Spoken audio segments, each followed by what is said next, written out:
Fala, meu pessoal, tudo bem com vocês? Estamos com mais um conteúdo, mais uma notícia para vocês e hoje estamos aqui com o canal da Revista White. Todos os créditos ao canal deles, o link tá na descrição e comentário fixado.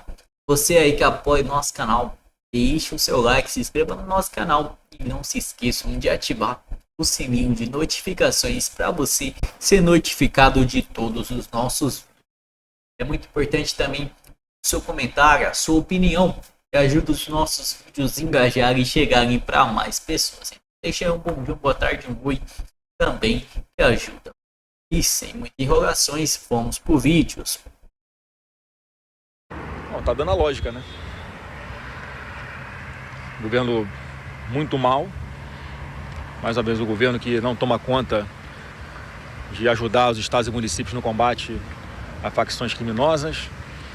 Um governo que não para de criar impostos, acabou de criar mais imposto para mais de 1.000 aparelhos de tecnologia, né? 1.000 eletrodomésticos, incluindo os smartphones, né? Você vê, o Brasil não produz smartphone, mas ele diz que está aumentando a tributação aqui do smartphone. Você que está em casa aqui, que compra um celular, vai pagar mais caro agora, mais uma taxa do Lula.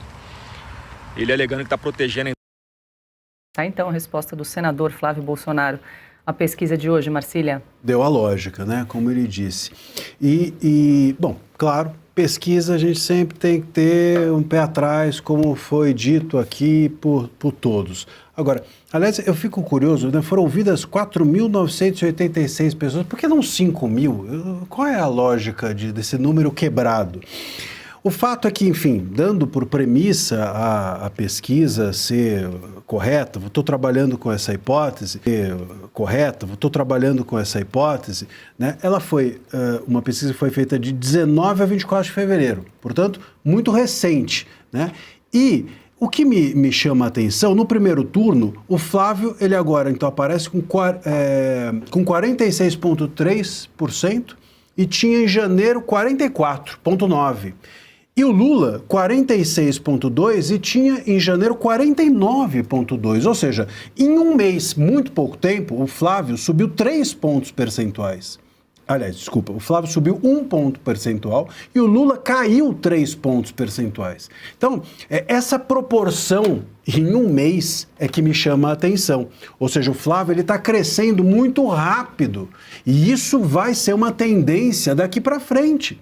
Então, quando a gente olha para o segundo turno, a diferença é muito pequena entre eles, é muito pequena com o retrato de agora.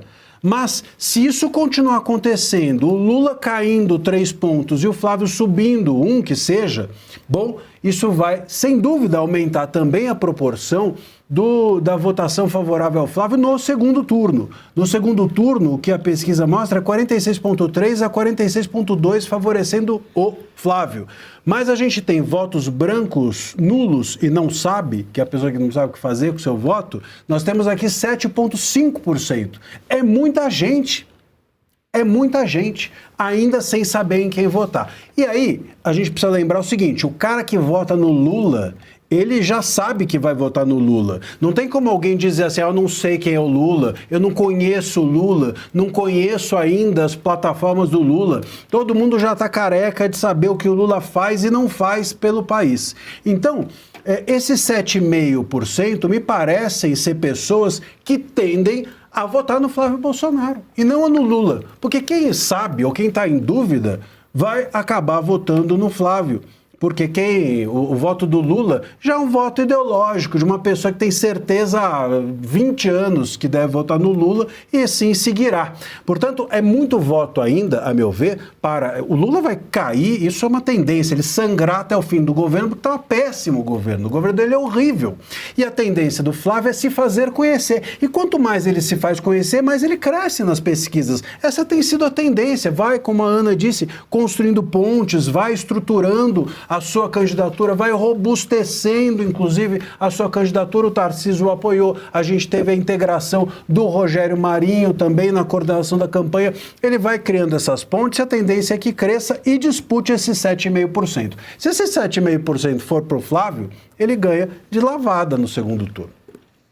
Piotr, eu quero te ouvir porque chegou aqui para a gente, agora há pouco, o senador Flávio Bolsonaro, já que estamos falando aí do resultado das pesquisas e das declarações do senador e pré-candidato, ele acabou de apresentar uma proposta de emenda à Constituição, uma PEC para acabar com a reeleição. A gente, inclusive, exibe aí, recebemos em primeira mão da assessoria do gabinete do senador Flávio Bolsonaro. Como é que a gente pode interpretar esta proposta, Piotr, neste momento de início de corrida eleitoral? Primeiramente que a reeleição deu errado no Brasil, né? Eu posso dizer porque eu fui favorável, então eu sou até insuspeito. Eu achava que a reeleição, assim como existe em vários lugares do mundo, a começar dos Estados Unidos, só que os Estados Unidos têm um particular. Nenhum presidente pode ter mais que 2 mandatos, então ele não concorre a um 3º mandato, jamais a um 4º, né? Para se ter uma ideia. O Brasil não, basta estar lá, tiver aprovação, volta. A lógica americana de que ninguém é insubstituível, aqui no Brasil não. O Lula está querendo concorrer a um 4º mandato. Não deveria ter voltado nem para o 3º, a se ver a tragédia que ele está deixando no país. Mas este é um fato. A reeleição no Brasil ela tem alguns problemas e não funcionou como se esperava, sobretudo na questão presidencial. Se nos estados você vê vantagem na reeleição, você vê trabalhos de continuidade, parece que no governo federal realmente não deu certo. Bom, esse é um ponto. Quando a gente pega o senador Flávio Bolsonaro e olha, por exemplo, que o Tarcísio era um dos nomes da direita para concorrer, até porque foi ex-ministro, extremamente bem avaliado no governo Bolsonaro, um homem de confiança do próprio ex-presidente Jair Bolsonaro, também um governador extremamente bem avaliado de São Paulo, e governador de São Paulo sempre é um candidato em potencial à presidência da República.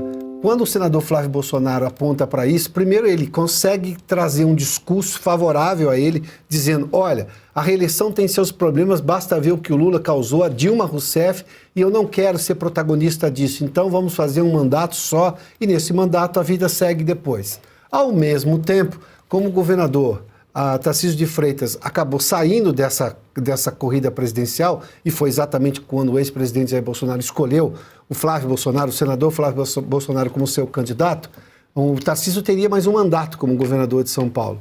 Ou seja, daqui a 4 anos ele estaria apto, depois de praticamente 8 no governo do Estado, a ser candidato à presidência da República, numa manutenção, obviamente, da direita no poder.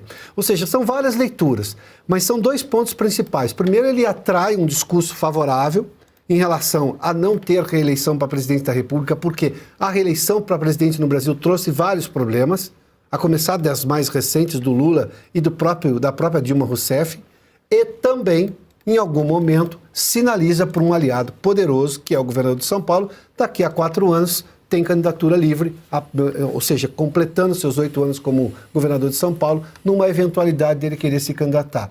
Mas fala isso não só para o Tarcísio, fala isso para todos os outros que poderiam apoiá-lo nesse momento. E daqui a 4 anos a vida é outra, muita gente pode concorrer à presidência da República, o que teoricamente estaria meio que já afastada essa coisa entre Lula e Bolsonaro, ou seja, você teria um outro quadro político no país.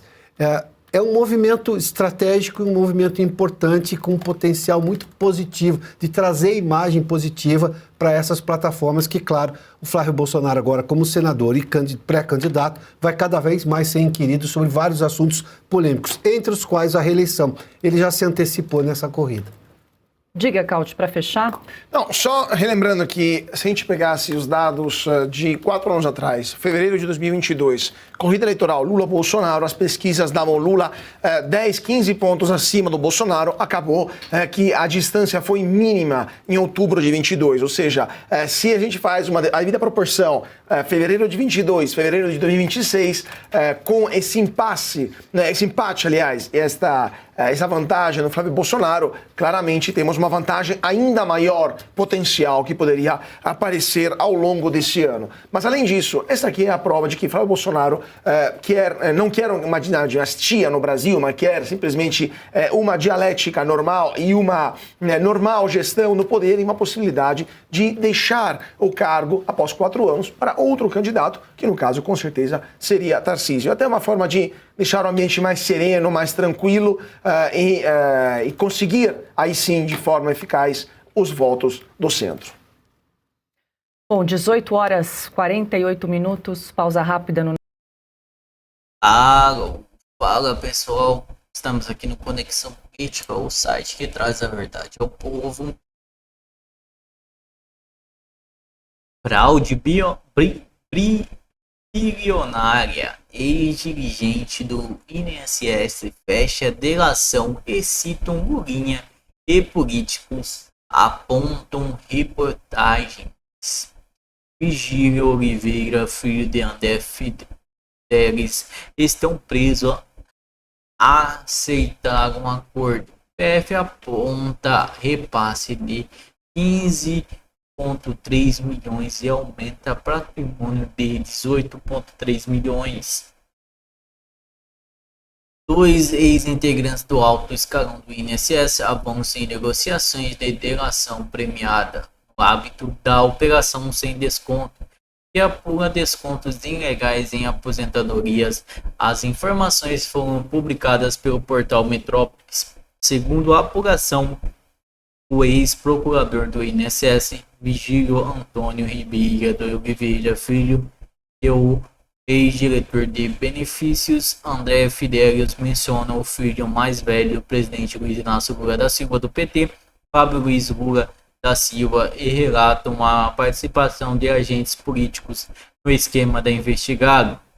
Entre os nomes citados, Esther Flávio Pérez, ex-Flávio Arruda, que chefou Secretaria de Relações Institucionais no governo Jair Bolsonaro, e é a primeira vez que o nome dela surge vinculado ao caso Flávio.